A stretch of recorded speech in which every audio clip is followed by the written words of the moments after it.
So you meet an Italian and you are head over heels with the entire romanticizing of the Italian partner and of the Italian landscape and of the many things that Italian men do that men in your country do not do. Should you move abroad? Yes or no? Let's just talk quickly about some of the pros and cons of dating an Italian and moving to Italy to be with them. So ciao a tutti, I'm Sam from A Perry Life. I'm a Black American that lives between New York City and Florence, Italy, and I moved to Italy for love. Now, if you know me and you know my page, then you know that I did not move 100% because I still work out of New York. I am a flight attendant and I've been one for a very long time. And it's allowed me to be between both countries, to have money made in the US and to enjoy myself in Italy. And it's giving me like a different type of freedom that a lot of my colleagues who have moved to Italy that they do not have. From what I've seen from a lot of my friends, especially my American friends that move abroad, one thing that has been a common thing that I have experienced with them or that I've seen with them is that they move to Italy and they move to Italy not really understanding the Italian culture, and they move to Italy not understanding how much they are going to have to negotiate or give up themselves for their partners. And I'll have to explain what I mean by that because I still feel that there's a lot of them who are themselves, but I do feel that there are a lot of, let's say, cultural things that you would do. Like, for example, myself as a Black American, there's a lot of things that are part of myself that are cultural that will be on the back burner because of my partner. So in my case, it's different, of course, because I can spend time in the States. I go to my family's home in Florida on a regular basis. So I am still there to participate in, whether it be birthday parties or Thanksgiving or Juneteenth celebrations or things that are like close to the Black American cultural experience. But a lot of people end up losing themselves so much for their partners moving abroad. Yes, you respect your partner, you adapt, you adjust, you absorb, you do all of that stuff. But like, how much does your partner actually participate in your culture or just respect the fact that you're going to be participating in things with your culture? One thing I have learned, or I've learned and I've witnessed with just not my partner, but with other partners, my friends' partners and whatnot, that Italians can be selfish. Black American culture is very, or just Black culture, we're very inviting, we're very inclusive, we're very like understanding of, at least with Black American, because I can't speak for how it is, with African countries or whatnot, but we're very understanding of the fact that we will have to share. I've learned that in Italy, that's not really the case. And it could be a certain financial or economic situation that you might find yourself in where their family might just have the better experience in their opinion. And they're like, well, let's compare. This is better than what your family's offering. This is real things I've heard. And so it's better if we do this. Now, for me, I don't have that problem because I travel a lot. But a lot of my friends, just not of, people who are melanated, also my friends who are from, Asian backgrounds and biracial and Hispanic, where they have dealt with having to pull and push when it comes to what they want to have their family, their part of their culture included in. Now, I know you're probably thinking like, okay, like, of course, this is something that happens. This happens in every single relationship. It's nothing special, specifically to dating an Italian. And I'm going to continue to be with my guy.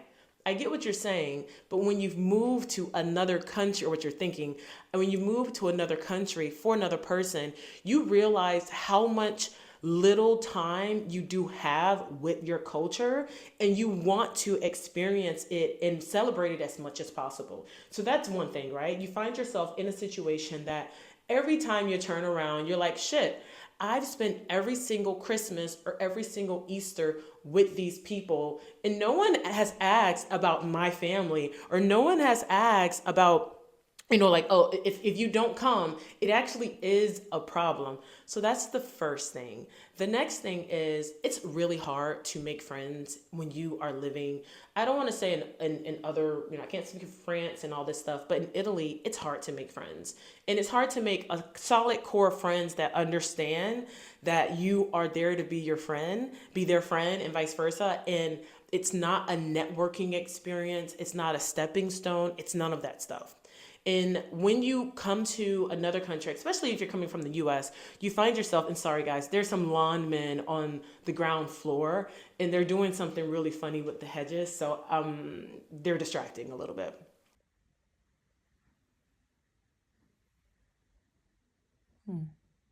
Anyway, you end up finding yourself, um, you find yourself trying to figure out if people are your friends because of such an your real friends, or are they your friends because you have a certain situation. Now I am going to speak from my particular standpoint, right? In the States, I am a middle class woman. I don't have children. I make a decent amount of money for what I do. I have a lot of time off. I have a certain level of freedom that is great. Now, my parents, they were okay with being like, maybe I'm like, yeah, I'm like middle class, I would say. Middle class, maybe a little bit higher than middle class, like an upper middle class, lower upper middle class. But like here in Italy, I'm in a completely different economic situation because I make more money than what the average Italian would make.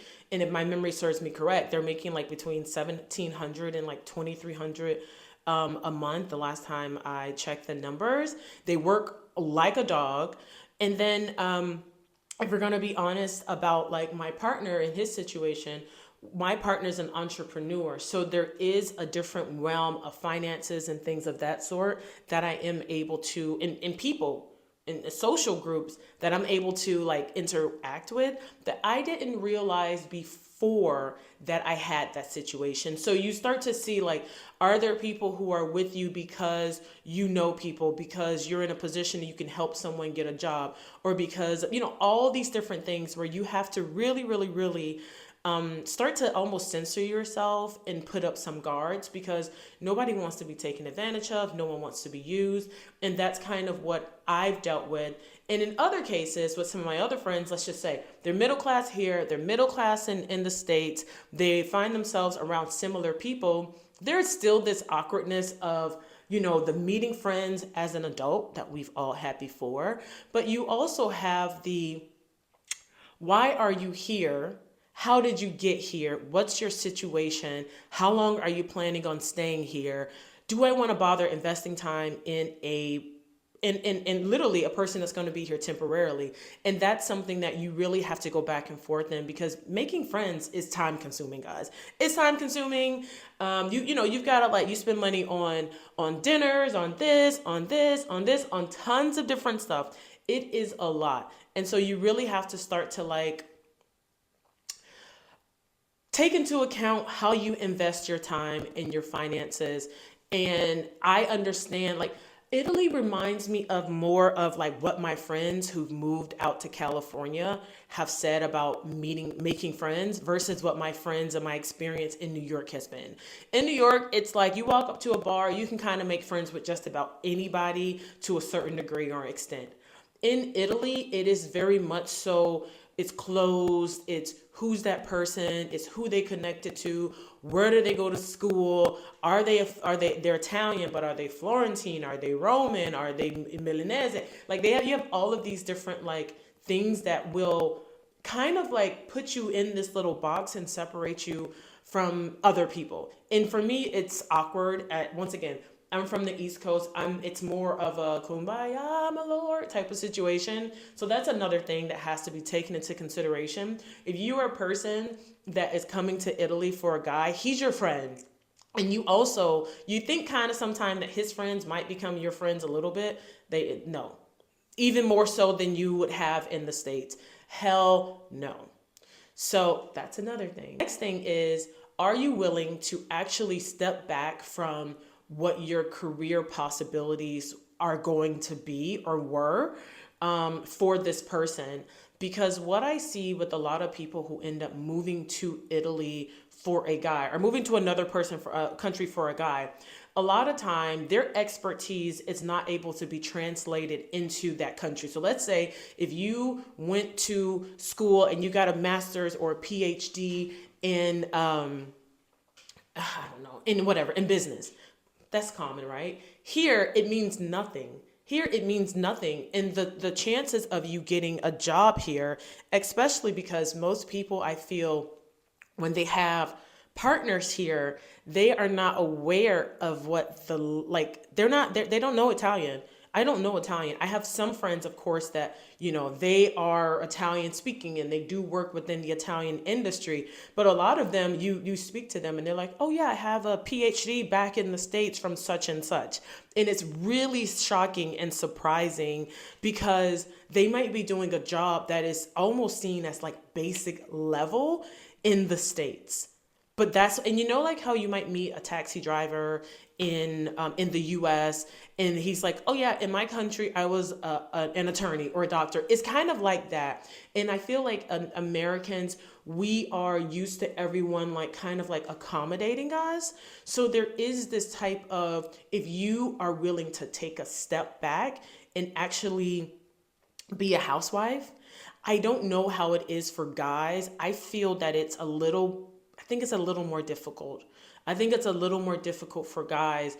And when I say a little more difficult, I really do mean that I do think that a guy moving here, it's just to meet friends, to find friends, and maybe it's something similar in the States as well. But let's say like the common denominator in a lot of friendships, at least from what I feel like in the States, is sports. I feel like a lot of guys are able to like kind of like agree, okay, let's watch sports. Okay, how many American guys do you know are soccer fans or rugby fans? I mean, just the average, you know what I mean? Like, you don't really see that. So, you might be a guy that wants to move, and this is maybe like for an Italian woman, you might have the Italian woman that would move to the States, and the the American woman who would move to the States and the Italian woman that would move there because of what the countries can offer. I think Italy does have a better lifestyle aspect of it all versus like you're giving up a lot for the lifestyle. And this is another thing that I think that women really, really, really have to take into consideration when they are moving abroad, especially if they want to start a family.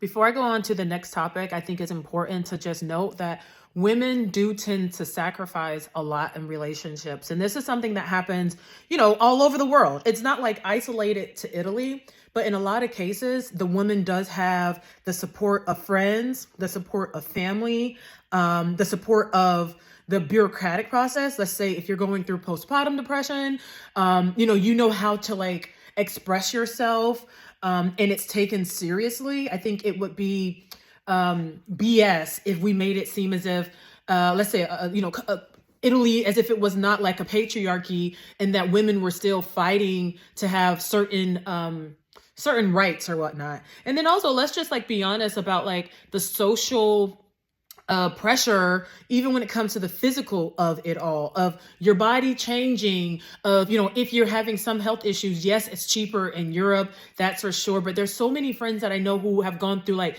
perimenopause or something, and like just the bureaucratic process of getting things handled was a disaster. So, we're going to move on to the next topic, but I wanted to throw that out there as I was like listening to it while editing. I was like, oh my God, this is something also that needs to be thrown out there. You will be in quite the situation if you decide to start a family with an Italian guy and you are not aware of his mannerisms, how he is when he's sad, how he is when he's angry, how his family is, how much control his family has. You will find yourself in a position of almost danger. Especially if you are also 100% dependent on him. And I know it's the same thing in the States. If you're 100% dependent on such and such money, you can find yourself in a horrible situation. I get all of that. But guys, it is so much more different. It's different. It's different. You're going to be, of course, seen as kidnapping. It's almost also This is something that one of my girlfriends told me about. Like, you cannot be a bad parent in the sense of, I'm going to relinquish my responsibilities or my guardian, my whatever, to the parent, to the other parent. That is not something that's really common here. I don't know what the attorney process would be like. Everything takes longer here in Italy, but there's no quick, easy out for any of the processes that you would think of would be so easy in the States. So, anyway, guys, I hope this helps any of you who are interested in being in a relationship with an Italian to the point that you actually move abroad. I get right now with the current situation that's going on in the US, there is an urgency for it. I get it. I get it. But there are certain things that you need to know. And I'm seeing more and more of Americans stating that, hey, I moved abroad, I messed up, and now I have to go back to the States. And I'm so far behind because of this experience that I've put myself in. And we're not even going to get on the fact that if you're moving abroad and you already have kids, we're not going to get into that. So anyway, thanks for watching. Like, comment, and subscribe. And yeah, that's it.